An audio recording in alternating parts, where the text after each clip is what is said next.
नमस्ते। देश में दो तरह के लोग होते हैं। एक जो देश के हैं, देश के सुख में सुखी रहते हैं, और जब देश में कोई कष्ट होता है तो उसे निजी मानकर वह भी वो कष्ट महसूस करते हैं।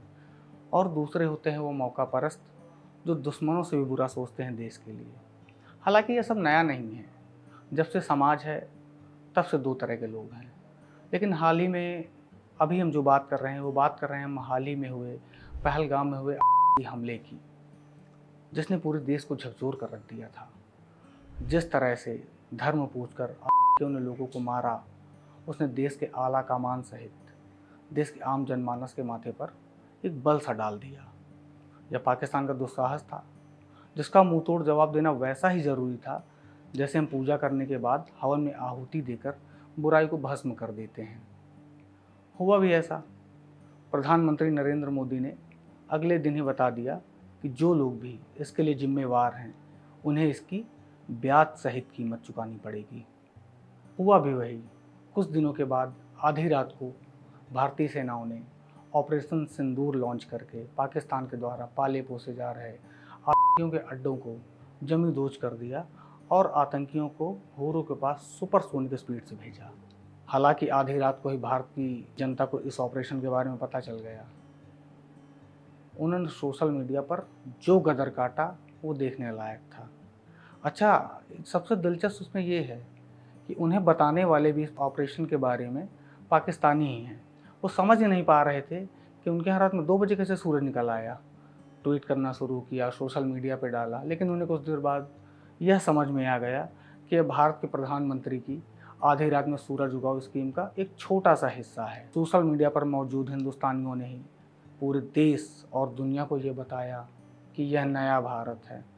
कुकर्म करोगे तो न माफ़ी मिलेगी न बचने की कोई गुंजाइश है। सज़ा मिलना एकदम कन्फर्म है। खैर, रात बीती, सुबह हुई। सेना की तरफ से colonel Sofia Qureshi, wing commander Vyomika Singh ने ऑपरेशन सिंदूर की जानकारी देना शुरू ही किया था कि उतने में ही हमारे देश के वही पुराने सबूत गैंग और कुछ स्वघोषित रणनीतिकार अपने एयर कंडीशन कमरों में बैठे बैठे अपने माइक्रोफोन और मोबाइल उठा लाए। हथियार था उनका कीबोर्ड, सोशल मीडिया उनका युद्ध भूमि बना, एजेंडा वही पुराना, वही रोना, सेना की मंशा पे सवाल उठाना। क्या ऑपरेशन की टाइमिंग ठीक थी? कहीं मोदी जी राजनीतिक फ़ायदा तो नहीं उठा रहे हैं? कितने दुश्मन मरे? सबूत क्या है इस बात का? इन्हें देखकर तो लगने लगा मानो हर ऑपरेशन से पहले सेना को इनके व्हाट्सएप ग्रुप पर प्रस्ताव पास करवाना चाहिए कि भैया अभियान स्टार्ट करें या पहले आप अपने फंड के पैसों से अपना रिचार्ज करवाएंगे। खैर, जैसे जैसे भारतीय सेना भिखारिस्तान की कंबल कुटाई कर रही थी, वैसे वैसे सबूत गैंग सेना के मनोबल को तन्मयता से गिराने में लगा हुआ था। तन्मयता भी इस कदर कि वह यह भी भूल गए कि सेना अगर सीमाओं की सुरक्षा ना करे तो जिस तन्मयता के साथ वह देश की साख को गिराने में लगे हुए हैं, दुश्मन अब तक उन्हें भी छील कर जा चुका होता। आपको मालूम है ये वही लोग हैं जो पाकिस्तान में गोलियों की आवाज़ से नहीं जागे। उन्हें कोई फ़र्क नहीं पड़ता है, बल्कि पड़ोसी देश की जब सुताई शुरू हुई उसके रोने की आवाज़ से उन्हें दर्द होने लगा। तब वो जागे कि अरे ये क्या हो रहा है। जब भी और जब सेना दुश्मनों के खिलाफ कार्रवाई करे तो इन्हें लगता है कि अरे हमारा तो नैरेटिव ही किल हो गया, अब क्या करें।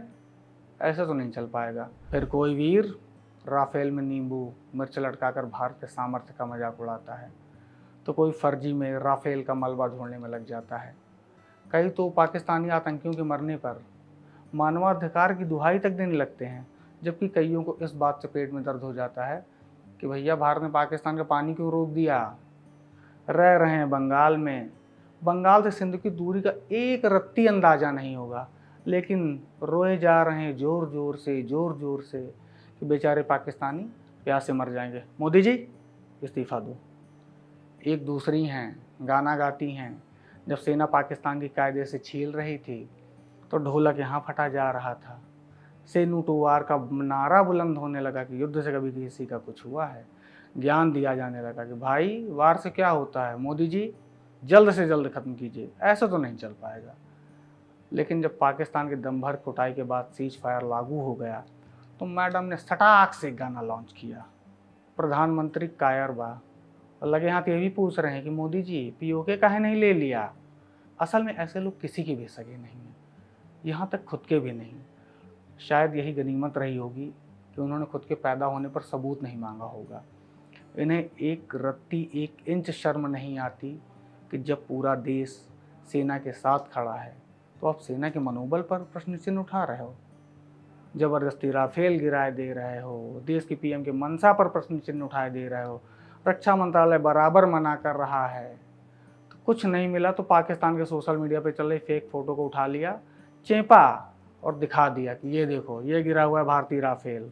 हालांकि जब सेना ने पाकिस्तान में एयर स्ट्राइक या तबाही के सबूत दिखाए तो अपनी ही सेना पर भरोसा करने के बजाय की देश की सोशल मीडिया पे चल रहे वीडियो को माथे पे लगा लिया और इसी गैंग ने सवाल पूछना शुरू किया। सेना ने तस्वीर और वीडियो जारी की तो ये भी बता दिया कि अरे यार ये तो फलानी मूवी का है, हॉलीवुड की मूवी है, 2 बार देखा हमने, हमारी सेना का काम ही नहीं है ये। अच्छा, मेरा एक निजी मानना है कि सेना को चाहिए दूधी बम इनके घर पे मारे, और जब बाद में रोते चिल्लाते आए कि हाय तबाह हो गए, मर गए, तो सेना कहे नहीं नहीं नहीं नहीं, हमने तो किए नहीं, ये तो हॉलीवुड की मूवी का सीन है, सठे साठ्यम समाचरित, वैसा होना चाहिए। अच्छा, दरअसल ऐसे लोगों के होने से हम 2 तरह के युद्ध लड़ते हैं, एक सीमा पर और दूसरा इन चमन चंपकों से जो हिंदुस्तान की रोटी खाकर लाहौरिया कान्ही गढ़ते हैं, पेशावरी मटन पेल कर पाकिस्तान की फेक फ़ोटो को प्रमोट करने में इतना मस्त हो जाते हैं कि सबूत तक मांगने लगते हैं कि भारत सरकार सबूत दे, भारत सरकार सबूत दे। देखिए, युद्ध करना कभी भी बुद्धिमानी नहीं है, लेकिन जब मौका आए तो दुश्मन को यह भी ना लगे कि बस हम तो शांति के ही दूत हैं। मर्यादा पुरुषोत्तम राजा रामचंद्र देश की चेतना हैं, देश के संस्कार हैं। उनके भी 2 रूप हैं, एक वो जो प्रेम पूर्वक शबरी के जूठे बेर भी खा लेते हैं और दूसरा वो सागर को सुखाने के लिए सरसंधान कर देते हैं। वही संस्कार इस देश के भी हैं। अच्छा, इलाहाबाद में कहावत है, बड़ी पुरानी कहावत है, आप सबने भी सुना ही होगा। वो कहावत है कि किसी को छेड़ो मत, और ससुरा अगर कोई छेड़े तो दौड़ा के मारो, उसे छोड़ो मत। जब पहलगाम में आए, हमारे इनोसेंट लोगों को मारा, घर में पूछ कर मारा, तो सबूत गैंग के मुंह में दही जमा हुआ था। लेकिन जैसे ही भारतीय सेना ने थोड़ी सी आतिशबाजी की, लगे रोने धोने। पाकिस्तान के अपने लोग कह रहे हैं कि यहाँ खाने को रोटी नहीं है, मुनीर साहब आप युद्ध करवाने पे लगे हुए हैं। सोचिए, पाकिस्तान की आवाम अपने हुक्मरानों को गालियाँ दे रही है कि पाकिस्तान आतंकवाद का रास्ता छोड़ दे। तब भी हमारे भारत के कुछ मौका परस्त न जाने किस लालच में पाकिस्तान के स्वघोषित प्रवक्ता बने हुए हैं, बिना किसी तनख्वाह के, हो सकता मिल ही रही हो, कौन जाने। यह सब बेहतरघाती उस समय हरकत में आते हैं जो हमारे जवान सेना पर दुश्मनों के नापाक इरादों को तोड़ने के लिए अपनी जान हथेली पर लिए घूम रहे होते हैं। एक बार आप कल्पना कीजिए, जिस कमरे में अभी आप बैठे हैं, चाय पी रहे होंगे, एसी चल रहा होगा, एक बार कल्पना कीजिए चारों तरफ से गोलियां चल रही हों, कहीं एम्बुश हो, हवाई हमला हो सकता है, दुश्मन के ड्रोन उड़ रहे हों, क्या मंजर होगा। एक चीज़ हमेशा याद रखिए, सैनिक न किसी धर्म का होता है, न जाति का, न किसी प्रांत का, वह बस देश का होता है।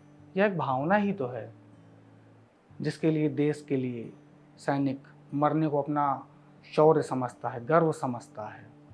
लेकिन ये फ़िरका परस्त, ये नापाक सबूत गैंग इस भावना को कभी समझ ही नहीं सकते हैं, क्योंकि जो उनका निजी स्वार्थ है वो देश से बहुत बड़ा हो चुका होता है। जिस दिन देश के प्रधानमंत्री ने सीज फायर के बाद देश को संबोधित किया, फिर से एक्टिवेट गैंग फिर से एक्टिवेट हो गया। वो कहते हैं अरे यार ये तो डैमेज कंट्रोल है, पीएम तो कवर अप करने के लिए आए हैं। तो ऐसे मूढ़मतियों से मैं पूछना चाहता हूँ कि जब आपके घर में कुछ होता है तो जवाब कौन देता है? घर का मुखिया देता है ना, कि बच्चा गली गली घूम के बता रहा हो गया कि फलाना हो गया, धमाका हो गया। तो साहब, प्रधानमंत्री मोदी देश के चुने हुए मुखिया हैं, तो जाहिर है वही सबको बताएंगे कि सेना ने और उनके रहनुमाओं को दौड़ा दौड़ा कर कूटा है और बल भर सुताई की है।